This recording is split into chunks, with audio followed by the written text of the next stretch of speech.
I am Kesten Rono, and today is day 107 of A Course in Miracles. Thank you for joining me. Reviewing Principle 37. A miracle is a correction introduced into false thinking by me. It acts as a catalyst, breaking up erroneous perception and reorganizing it properly.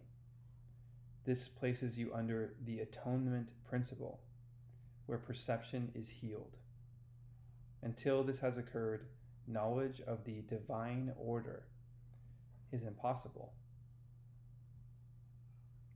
A miracle is a correction introduced into false thinking by me. Unclear for me still with this principle if I'm introducing the miracle or I've introduced it to false thinking. Certainly I've introduced the false thinking. And this is no condemnation. This is a understanding, a recognition that there is a lens through which our current way of viewing the world is an illusion, in that it is not deeply true in alignment with the unconditional.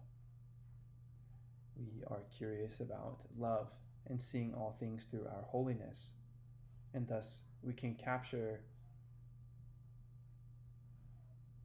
reflections, capture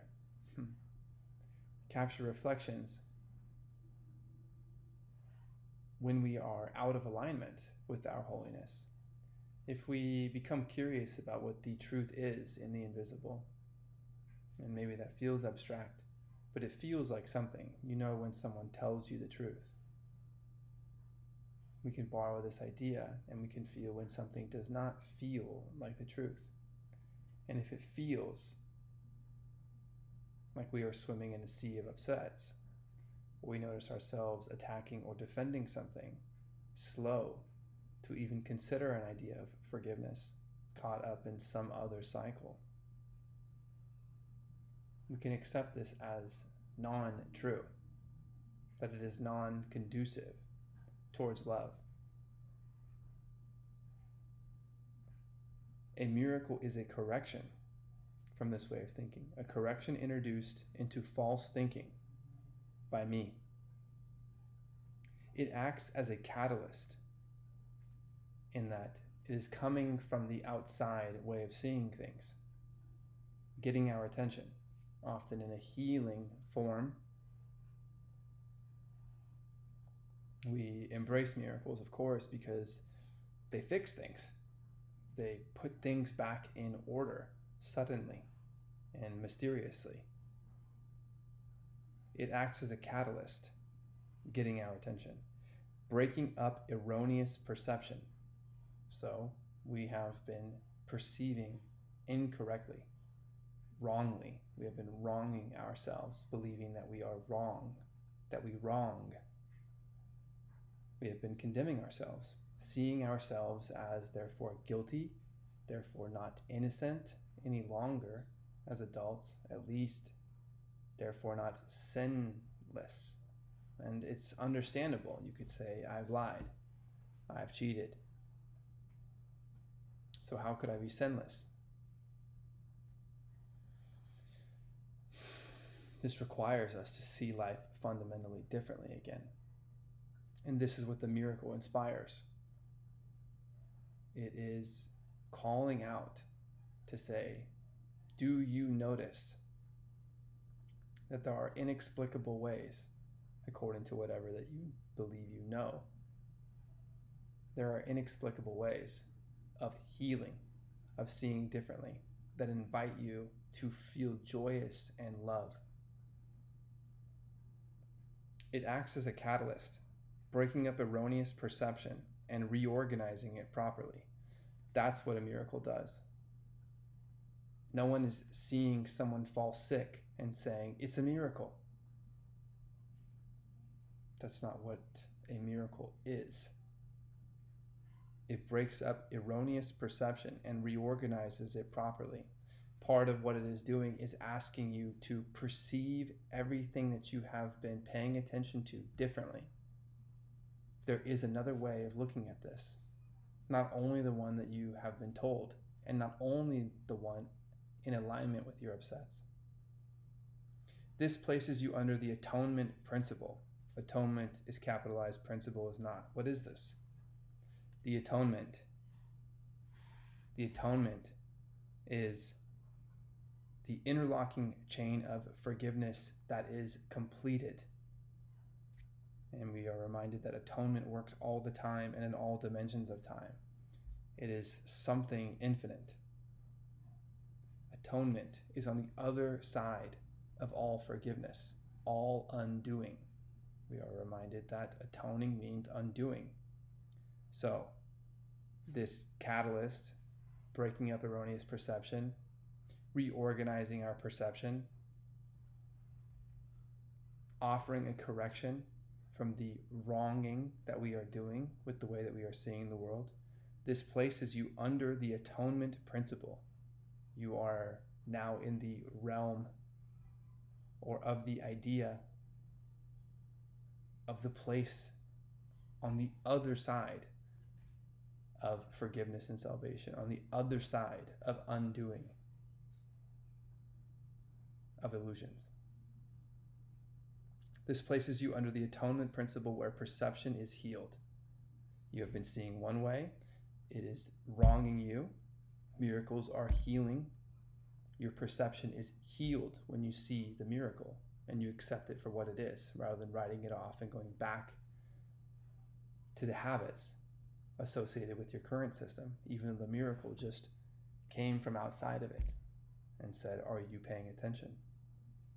Until this has occurred, perception being healed by the great undoing, until this has occurred, knowledge of the divine order is impossible. Divine order is capitalized. I'm recalling, miracles rearrange perception and place all levels in true perspective. Certainly, we have talked about reorganizing. Miracles rearrange perception and place all levels in true perspective.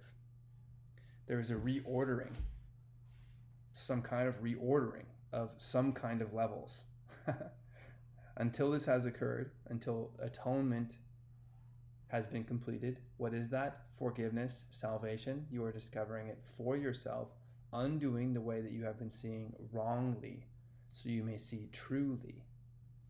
Until this has occurred, knowledge of the divine order is impossible.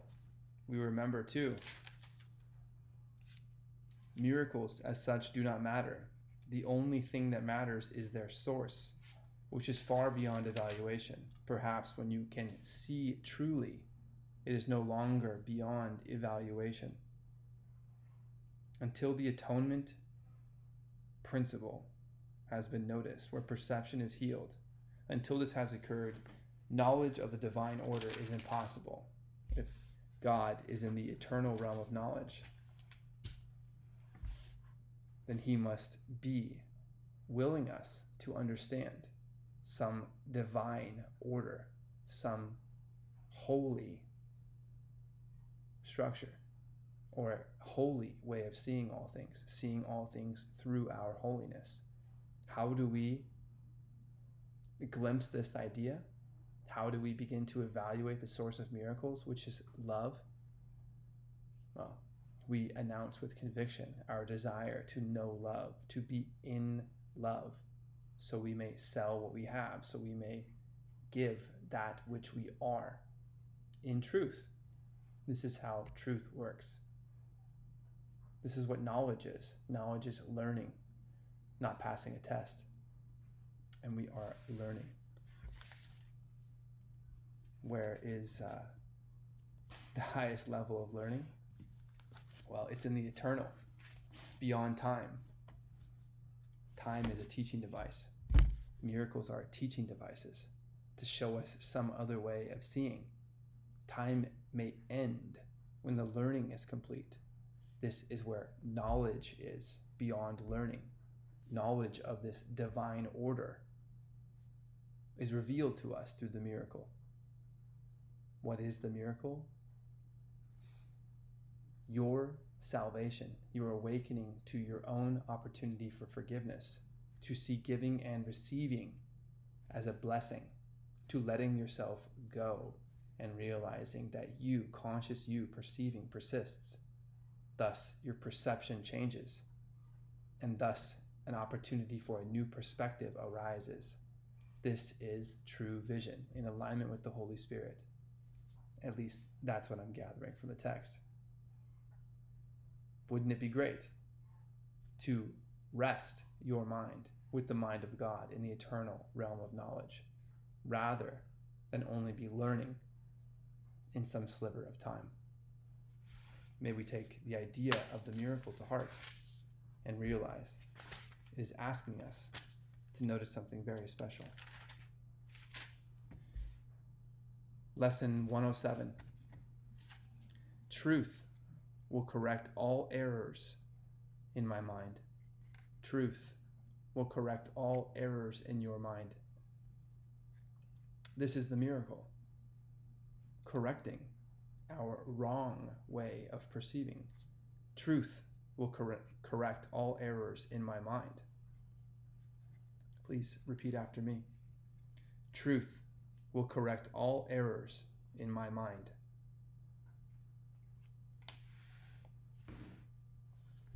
What can correct illusions but the truth? And what are errors but illusions that remain unrecognized for what they are? Errors are illusions that are eluding us. Where truth has entered, errors disappear. Where truth has entered, errors disappear. They merely vanish, leaving not a trace by which to be remembered. They are gone because without belief they have no life. And so they disappear to nothingness, returning whence they came. From dust to dust they come and go, for only truth remains. Yes, anything held up to the light of truth shall be revealed for what it is. If it is the truth, it will reflect the truth. And if it is not, it will be one of the infinite, meaningless ideas that no longer require any attention. If you are curious, infinitely curious about the truth, everything else subsides. And this is the realm of the ego, of darkness, of sin. This is why you can let your attack ideas go. Because seen from a new perspective, perceiving life differently, they simply do not exist. They simply do not exist. Can you imagine what a state of mind without illusions is? How would it feel? Try to remember when there was a time, perhaps a minute, maybe even less, when nothing came to interrupt your peace, when you were certain you were loved and safe. This is timelessness during your meditation. Then try to picture what it would be like to have that moment be extended to the end of time and to eternity. Let's repeat this. Try to remember when there was a time, perhaps a minute, maybe even less, when nothing came to interrupt your peace, when you were certain you were loved and safe. Can you recall such a time, or something that feels like it might be a flicker of that time? Then try to picture what it would be like to have that moment be extended to the end of time and to eternity. Then let the sense of quiet that you felt be multiplied 100 times, and then be multiplied another 100 more. This is the thought exercise. This is what eternal peace would feel like. To know it, we must try it on. And now you have a hint, not more than just the faintest intimation. And now you have a hint, not more than just the faintest intimation of the state your mind will rest in when the truth has come. Without illusions, there could be no fear, no doubt, and no attack. When truth has come, all pain is over, for there is no room for transitory thoughts and dead ideas to linger in your mind. Truth occupies your mind completely, liberating you from all beliefs in the ephemeral. They have no place because the truth has come and they are nowhere. They cannot be found, for truth is everywhere forever now. Yes, truth, the unconditional, all-permeating love everywhere, in everything. There is nowhere to look that love is not. And if love is everywhere, then your illusions are nowhere, because when you are seeing truly, there is simply nowhere for them to be. Nowhere, no thing, nothing. They do not exist. Love replaces all things. Its character is seen in all things, in every detail of all things. When truth has come, it does not stay a while to disappear or change to something else. It does not shift and alter in its form, nor come and go and come again. It stays exactly as it always was, to be depended on in every need, and trusted with a perfect trust in all the seeming difficulties and all the doubts that the appearances the world presents engender. They will merely blow away when truth corrects the errors in your mind. This is not a far-out concept. It is what it is. Truth is. It is the truth. It is always the thing that writes any other story that could have been told. And it could be your best intention. You were simply doing the best you absolutely knew for yourself or for your loved ones. But then the truth arrives. The truth arrives. How you were eating was not actually suiting you or your children. The truth has come. Do you bury yourself in shame or accept it? Either way, the truth is the truth. It always is and always will be. That is what its power is. To be the truth is to be. You are the measuring tool for whether something is right or wrong. Do you swear to tell the truth, the whole truth, and nothing but the truth? Why is this so important in the court? Because this is the foundation for whether we are taking the right action or the wrong action, and whether or not it is appeasing to one person or another. The truth is the truth, and that is the idea upon which all things settle, and that is true about all things. All things eventually settle in the truth. The truth takes no energy, no extra input. It simply is. That is the power of the truth, and you know this. You know this. So you may not be able to understand how you orient your life in truth, but you do know that truth is. It is the foundation of all things if you want it to be, because there is no escaping the truth once it is here. It will always be the truth. And of course, that is what we are looking for. What is purpose and meaning, if not the truth? When truth has come, it harbors in its wings the gift of perfect constancy and love, which does not falter in the face of pain, but looks beyond it, steadily and sure. Here is the gift of healing, for the truth needs no defense, and therefore no attack is possible. Here is the gift of healing, for the truth needs no defense, and therefore no attack is possible. Truth is outside your cycle of attacks and defenses. If you are worried about anything, you are not feeling the truth. There is no worry in the truth, no fear in the truth. Fear is within fear, and worry is within worry. This is the truth. Illusions can be brought to the truth to be corrected, but the truth stands far beyond illusions and cannot be brought to them to turn them into the truth. Illusions can be brought to truth to be corrected, but the truth stands far beyond illusions and cannot be brought, cannot be brought to them to turn them into truth. Truth does not come and go, nor shift, nor change. Actually, I would like to pause. If someone is telling you a lie, if it feels like a lie, and they insist that it is the truth, Their repetition, your brainwashing of an idea to yourself or someone else to you, however you need to see it to make this make sense. That hypnotic, gaze fixing repetition, programming you to believe some other idea, is not the truth and can never be the truth. The truth is. Just know that the truth is. And what is not the truth, no matter how widely advertised it is, that tells you it must be the truth, that it can be converted into the truth through some kind of marketing, or because it is all that you believe you have ever known, still does not make it the truth. The truth always is.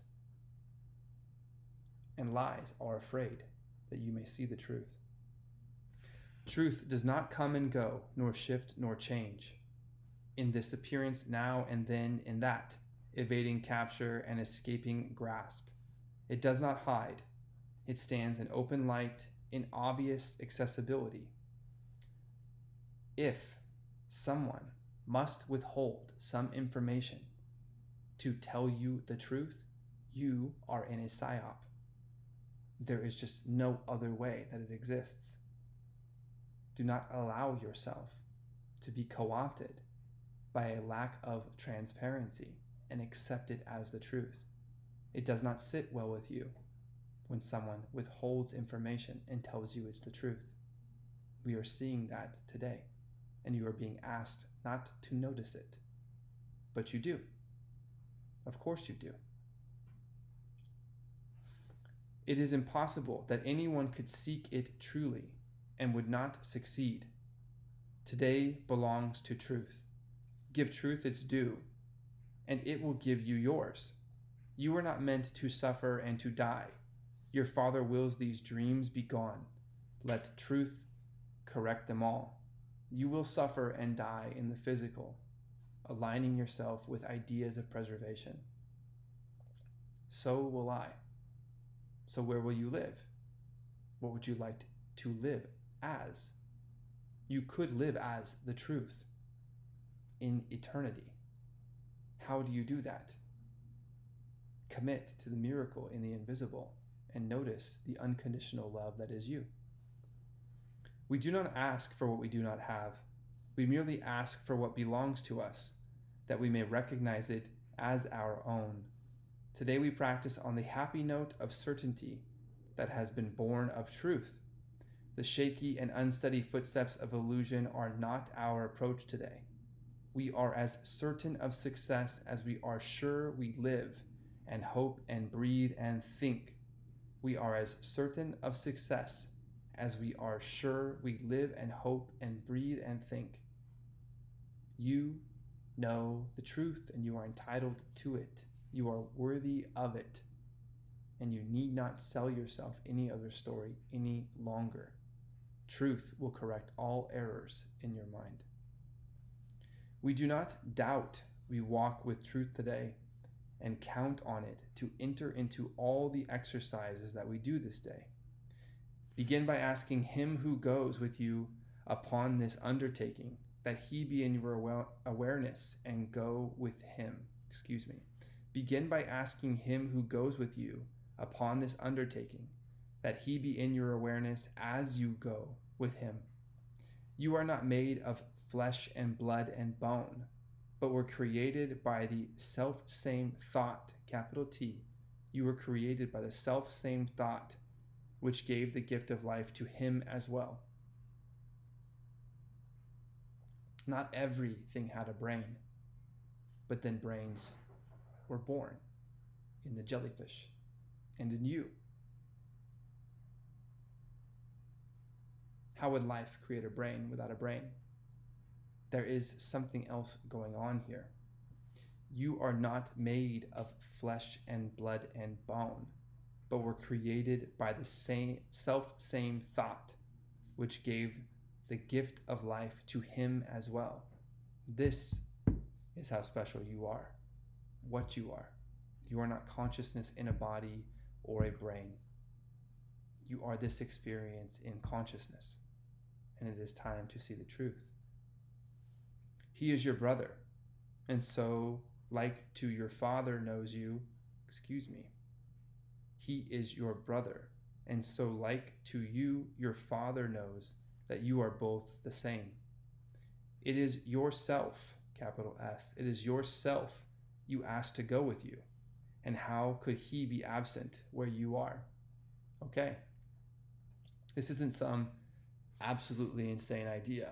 This is you, physical, yourself, being curious about yourself, your conscious self, always with you.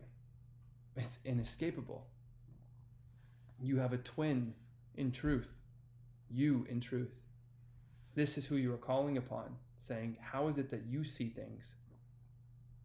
I see them as a thinking mind in a body that will die, who cannot see the future and is afraid. Yet here I am, noticing that I am noticing. Perhaps you have even seen yourself in meditation, or sensed it, or directed your gaze back upon yourself and been caught off guard, realizing that you are observing something, acting. Yourself, capital S, connected to God, the mind that you are, is what we call upon. It is yourself you ask to go with you, and how could he be absent where you are? Truth will correct all errors in your mind, which tell you you could be apart from him. You speak to him today, and make your pledge to let his function be fulfilled through you. You, physical you, curious, open to the idea of forgiveness and salvation. Your will is his will, because you are one with yourself. You are here, ill-equipped, you would imagine, to understand the invisible and your consciousness, yet you are here. You, yourself, is here now. You do not need to believe your own illusion just because it feels like it's wrapped in flesh. It is. Yourself needs you, yourself, to realize that yourself and you are one, until you see yourself as yourself, not simply yourself. Everything depends on you, noticing you. And it is okay to ask yourself for help. In fact, you cannot fail when you seek the truth, because the truth always is. It's always here, and it always is. And what is it? It is always the truth. There is no avoiding it if you go looking for it. To share his function is to share his joy. And remember, God's messengers are joyous. Ask yourself for guidance and feel your own joy. His confidence is with you as you say, truth will correct all errors in my mind, and I will rest in him who is myself. Please repeat after me. Truth will correct all errors in my mind, and I will rest in him who is myself.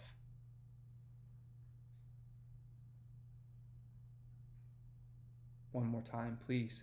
Truth will correct all errors in my mind, and I will rest in him who is myself.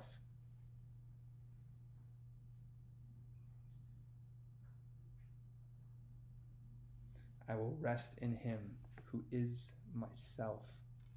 Then let him lead you gently to the truth, which will envelop you and give you peace so deep and tranquil that you will return to the familiar world reluctantly. So be it. It is done, it is done, it is done. I am curious of the truth, and I am willing to feel, even feel, reluctance to return. I can hardly imagine it, having just seen my parents and grown my family. I do not want to leave, but I appreciate these teachers in love, May I know love and the truth. And may I be joyous about sharing it here for all to notice. And yet you will be glad to look again upon this world. Thank you. For you will bring with you the promise of the changes which the truth that goes with you will carry to the world. They will increase. They will increase how many pages I turn at once. Let him lead you gently to the truth, which will envelop you and give you peace so deep and tranquil that you will return to the familiar world reluctantly, your physical world. And yet you will be glad to look upon this world, your physical world, for you will bring with you the promise of the changes which the truth that goes with you will carry to the world. They will increase with every gift you give of 5 small minutes, and the errors that surround the world will be corrected as you let them be corrected in your mind.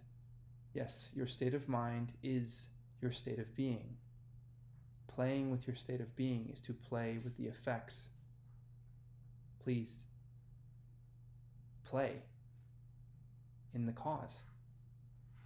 See yourself, invite yourself, and realize you are already connected with this.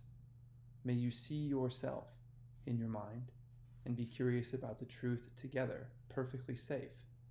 And from this safety, cast yourself back from timelessness into you who is meditating, and see yourself as the physical. Dare yourself to be different from that moment forward, no matter what. What sacrifice can there be? Exclaiming the truth. The truth is, you are not a body of flesh and bone. You are a mind. And if you choose to be connected to God in the eternal realm of knowledge, then you are in the eternal knowing, timeless. And you may share this idea. You may unlimit the unlimited. Unlimit the limitless. Do not forget your function for today. Each time you tell yourself with confidence, truth will correct all errors in my mind. You speak for all the world and him who would release the world as he would set you free. You are the Son of God, true you, yourself. This is he who would release the world and he who would set you free. This is your will. This is God's will. Everything relies upon you seeing the truth. And luckily, you already know what it is, the truth. You know what it feels like. You know that you crave it. And if you are of the mind that you do not want to see the truth, then you are simply saying you are worried. You want to hide. What is it that you want to hide? Because the truth is light. The truth is in light. It always is. It is the light. The truth does not hide. Truth will correct all errors in my mind. And I will rest in him who is myself. I am Kesten Rono. And I seek the truth. I am the truth, light, and love. I am worthy of knowing this. And with any conviction, may I wear it and show you too. I'll see you tomorrow for day 108. That is the truth.